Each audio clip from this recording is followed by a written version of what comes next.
వాటిని అడ్డుకునే ప్రయత్నం చేసింది, కానీ ఒక డ్రోన్ అయితే పేలింది అని చెప్తున్నారు. ఆదివారం తెల్లవారుజామున ఈ ఘటన జరిగింది. సో బజాన్ ప్రాంతంలోని అరామ్కో కేంద్రంలో ఆదివారం తెల్లవారుజామున మంటలు విపరీతంగా చెలరేగాయి. అగ్నిమాపక సిబ్బంది వెంటనే స్పందించి మంటలను అదుపులోకి తీసుకొచ్చాయి. ఈ ఘటనలో ఎవరికి ఎటువంటి ప్రాణ నష్టం జరగలేదు. అలాగే సౌదీ అధికారులు కూడా ఈ విషయం గురించి తెలియజేస్తారు. అయితే మంటలు ఎలా చెలరేగాయి అన్న దానిపై సౌదీ అధికారులు పూర్తి వివరాలని వెల్లడించలేదు.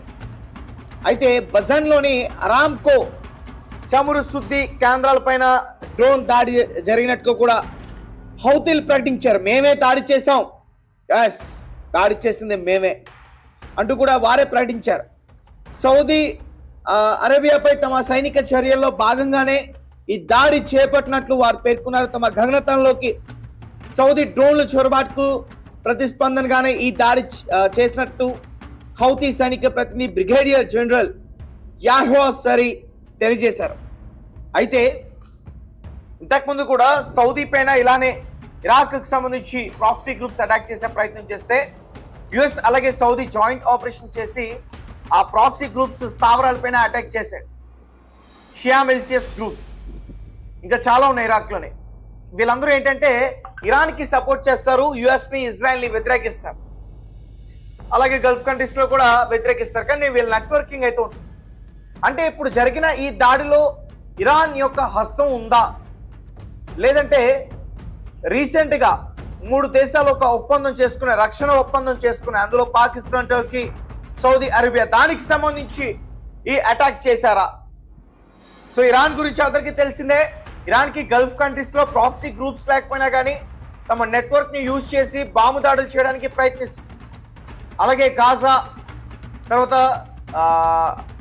లెబనాన్ నుంచి హెజ్బుల్లా గ్రూప్స్, గాజా నుంచి హమాస్, సౌదీ నుంచి నెట్వర్కింగ్ యూజ్ చేసి, అమోన్ నుంచి హౌతీస్ని యూజ్ చేసి దాడులు చేసే ప్రయత్నం చేస్తుంది. సో ఆ దాడి ఇది.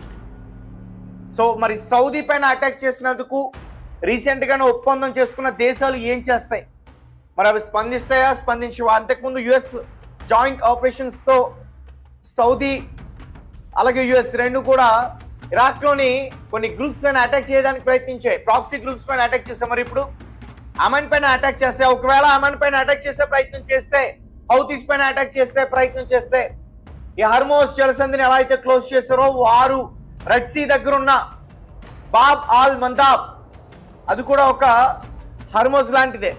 సో దాన్ని క్లోజ్ చేస్తే ప్రపంచ వాణిజ్యానికి ఖచ్చితంగా ఇంకా ఇబ్బంది వచ్చే అవకాశం ఉంది.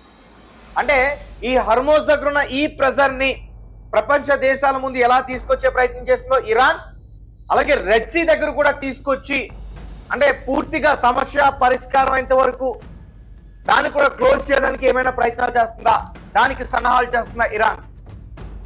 సో ఏదేమైనప్పటికీ ఈ ఘటనకి కేవలం 2 రోజుల ముందే సౌదీ అరేబియా, టర్కీ, పాకిస్తాన్తో సంయుక్త రక్షణ ఒప్పందం చేసుకున్నారు. సో మరి ఈ ఒప్పందం ప్రకారం ఒక సభ్య దేశంపై జరిగిన సాయుధ దాడిని మిగిలిన సభ్య దేశాలపై దాడిగా పరిగణిస్తారు. ఈ నేపథ్యంలో సౌదీ చమురు కేంద్రాలపై హౌతీలు తాజా దాడి ఎలాంటి మలుపు తీసుకుంటుందో ఖచ్చితంగా వేచి చూడాల్సింది. సో చూద్దాం ఏమవుతుందనేది. Thank you so much. నమస్తే, నేను మీ తేజ. గల్ఫ్ కంట్రీస్లో ఒకటైన సౌదీ అరేబియా పరిస్థితి దారుణంగా ఉందా? Saudi Arabia తగలబడుతుందా? యెమెన్ దేశానికి సంబంధించిన ప్రాక్సీ గ్రూప్ హౌతీస్ సౌదీని టార్గెట్ చేసుకుని అటాక్ చేస్తున్నారు. ఇంతకుముందు ఇంటర్నేషనల్ ఎయిర్పోర్ట్ని కూడా టార్గెట్ చేసి డ్రోన్స్తో దాడి చేసేందుకు ప్రయత్నించారు. తాజాగా సౌదీలోని అత్యంత కీలకమైన ఈ చమురు కేంద్రాల వాటిని పైన అటాక్ చేయడానికి వారు ప్రయత్నిస్తున్నారు. డ్రోన్స్ని అటాక్ చేసేందుకు ప్రయత్నించారు. సౌదీ వాటిని అడ్డుకునే ప్రయత్నం చేసింది, కానీ ఒక డ్రోన్ అయితే పేలింది అని చెప్తున్నారు. ఆదివారం తెల్లవారుజామున ఈ ఘటన జరిగింది. సో బజాన్ ప్రాంతంలోని అరామ్కో కేంద్రంలో ఆదివారం తెల్లవారుజామున మంటలు విపరీతంగా చెలరేగాయి. అగ్నిమాపక సిబ్బంది వెంటనే స్పందించి మంటలను అదుపులోకి తీసుకొచ్చాయి. ఈ ఘటనలో ఎవరికి ఎటువంటి ప్రాణ నష్టం జరగలేదు. అలాగే సౌదీ అధికారులు కూడా ఈ విషయం గురించి తెలియజేస్తారు. అయితే మంటలు ఎలా చెలరేగాయి అన్న దానిపై సౌదీ అధికారులు పూర్తి వివరాలని వెల్లడించలేదు. అయితే బజాన్లోని అరామ్కో చమురు శుద్ధి కేంద్రాలపైన డ్రోన్ దాడి జరిగినట్టుగా కూడా హౌతీలు ప్రకటించారు. మేమే దాడి చేసాం, ఎస్ దాడి చేసింది మేమే అంటూ కూడా వారే ప్రకటించారు.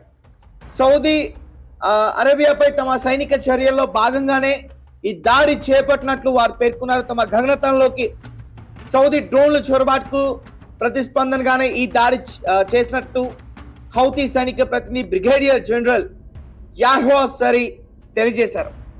అయితే ఇంతకుముందు కూడా సౌదీ పైన ఇలానే ఇరాక్కి సంబంధించి ప్రాక్సీ గ్రూప్స్ అటాక్ చేసే ప్రయత్నం చేస్తే యుఎస్ అలాగే సౌదీ జాయింట్ ఆపరేషన్ చేసి ఆ ప్రాక్సీ గ్రూప్స్ స్థావరాలపైన అటాక్ చేశారు. షియా మిలిషియస్ గ్రూప్స్ ఇంకా చాలా ఉన్నాయి ఇరాక్లోనే. వీళ్ళందరూ ఏంటంటే ఇరాన్కి సపోర్ట్ చేస్తారు, యుఎస్ని ఇజ్రాయెల్ని వ్యతిరేకిస్తారు, అలాగే గల్ఫ్ కంట్రీస్లో కూడా వ్యతిరేకిస్తారు. కానీ వీళ్ళ నెట్వర్కింగ్ అయితే ఉంటుంది. అంటే ఇప్పుడు జరిగిన ఈ దాడిలో ఇరాన్ యొక్క హస్తం ఉందా, లేదంటే రీసెంట్గా 3 దేశాలు ఒక ఒప్పందం చేసుకునే, రక్షణ ఒప్పందం చేసుకునే, అందులో పాకిస్తాన్, టర్కీ, సౌదీ అరేబియా, దానికి సంబంధించి ఈ అటాక్ చేశారా? సో ఇరాన్ గురించి అందరికీ తెలిసిందే. ఇరాన్కి గల్ఫ్ కంట్రీస్లో ప్రాక్సీ గ్రూప్స్ లేకపోయినా కానీ తమ నెట్వర్క్ని యూజ్ చేసి బాంబు దాడులు చేయడానికి ప్రయత్నిస్తుంది. అలాగే గాజా, తర్వాత లెబనాన్ నుంచి హెజ్బుల్లా గ్రూప్స్, గాజా నుంచి హమాస్, సౌదీ నుంచి నెట్వర్కింగ్ యూజ్ చేసి, అమో నుంచి హౌతీస్ని యూజ్ చేసి దాడులు చేసే ప్రయత్నం చేస్తుంది. సో ఆ దాడి ఇది.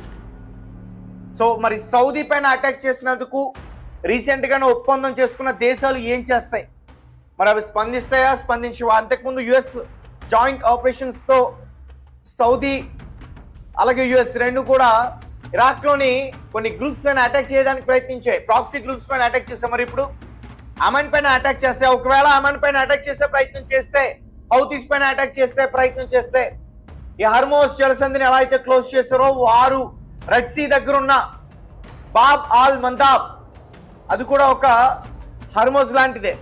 సో దాన్ని క్లోజ్ చేస్తే ప్రపంచ వాణిజ్యానికి ఖచ్చితంగా ఇంకా ఇబ్బంది వచ్చే అవకాశం ఉంటుంది.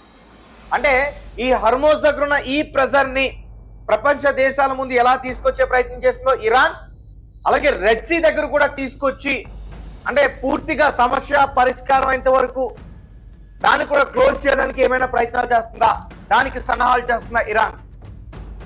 సో ఏదేమైనప్పటికీ ఈ ఘటనకి కేవలం 2 రోజుల ముందే సౌదీ అరేబియా, టర్కీ, పాకిస్తాన్తో సంయుక్త రక్షణ ఒప్పందం చేసుకున్నారు.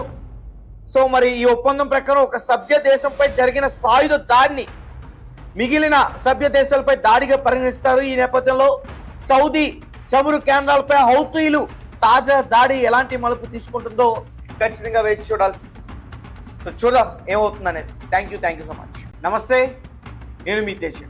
గల్ఫ్ కంట్రీస్లో ఒకటైన సౌదీ అరేబియా పరిస్థితి దారుణంగా ఉందా? Saudi Arabia తగలబడుతుందా? యెమెన్ దేశానికి సంబంధించిన ప్రాక్సీ గ్రూప్ హౌతీస్ సౌదీని టార్గెట్ చేసుకుని అటాక్ చేస్తున్నారు. ఇంతకుముందు ఇంటర్నేషనల్ ఎయిర్పోర్ట్ని కూడా టార్గెట్ చేసి డ్రోన్స్తో దాడి చేసేందుకు ప్రయత్నించారు. తాజాగా సౌదీలోని అత్యంత కీలకమైన ఈ చమురు కేంద్రాల వాటిని పైన అటాక్ చేయడానికి వారు ప్రయత్నిస్తున్నారు. డ్రోన్స్ని అటాక్ చేసేందుకు ప్రయత్నించారు. సౌదీ వాటిని అడ్డుకునే ప్రయత్నం చేసింది, కానీ ఒక డ్రోన్ అయితే పేలింది అని చెప్తున్నారు. ఆదివారం తెల్లవారుజామున ఈ ఘటన జరిగింది. సో బజాన్ ప్రాంతంలోని అరామ్కో కేంద్రంలో ఆదివారం తెల్లవారుజామున మంటలు విపరీతంగా చెలరేగాయి. అగ్నిమాపక సిబ్బంది వెంటనే స్పందించి మంటలను అదుపులోకి తీసుకొచ్చాయి. ఈ ఘటనలో ఎవరికి ఎటువంటి ప్రాణ నష్టం జరగలేదు. అలాగే సౌదీ అధికారులు కూడా ఈ విషయం గురించి తెలియజేస్తారు. అయితే మంటలు ఎలా చెలరేగాయన్న దానిపై సౌదీ అధికారులు పూర్తి వివరాలని వెల్లడించలేదు. అయితే బజాన్లోని అరామ్కో చమురు శుద్ధి కేంద్రాలపైన డ్రోన్ దాడి జరిగినట్టుగా కూడా హౌతీలు ప్రకటించారు. మేమే దాడి చేసాం, ఎస్ దాడి చేసింది మేమే అంటూ కూడా వారే ప్రకటించారు. సౌదీ అరేబియాపై తమ సైనిక చర్యల్లో భాగంగానే ఈ దాడి చేపట్టినట్లు వారు పేర్కొన్నారు. తమ గగనతలంలోకి సౌదీ డ్రోన్ల చొరబాటుకు ప్రతిస్పందనగానే ఈ దాడి చేసినట్టు హౌతీ సైనిక ప్రతినిధి బ్రిగేడియర్ జనరల్ యాహ్వా సరీ తెలియజేశారు. అయితే ఇంతకుముందు కూడా సౌదీ పైన ఇలానే ఇరాక్కి సంబంధించి ప్రాక్సీ గ్రూప్స్ అటాక్ చేసే ప్రయత్నం చేస్తే యుఎస్ అలాగే సౌదీ జాయింట్ ఆపరేషన్ చేసి ఆ ప్రాక్సీ గ్రూప్స్ స్థావరాలపైన అటాక్ చేశారు. షియా మిలిషియస్ గ్రూప్స్ ఇంకా చాలా ఉన్నాయి ఇరాక్లోనే. వీళ్ళందరూ ఏంటంటే ఇరాన్కి సపోర్ట్ చేస్తారు, యుఎస్ని ఇజ్రాయెల్ని వ్యతిరేకిస్తారు, అలాగే గల్ఫ్ కంట్రీస్లో కూడా వ్యతిరేకిస్తారు. కానీ వీళ్ళ నెట్వర్కింగ్ అయితే ఉంటుంది. అంటే ఇప్పుడు జరిగిన ఈ దాడిలో ఇరాన్ యొక్క హస్తం ఉందా, లేదంటే రీసెంట్గా 3 దేశాలు ఒక ఒప్పందం చేసుకునే, రక్షణ ఒప్పందం చేసుకునే, అందులో పాకిస్తాన్, టర్కీ, సౌదీ అరేబియా, దానికి సంబంధించి ఈ అటాక్ చేశారా? సో ఇరాన్ గురించి అందరికీ తెలిసిందే. ఇరాన్కి గల్ఫ్ కంట్రీస్లో ప్రాక్సీ గ్రూప్స్ లేకపోయినా కానీ తమ నెట్వర్క్ని యూజ్ చేసి బాంబు దాడులు చేయడానికి ప్రయత్నిస్తుంది. అలాగే గాజా, తర్వాత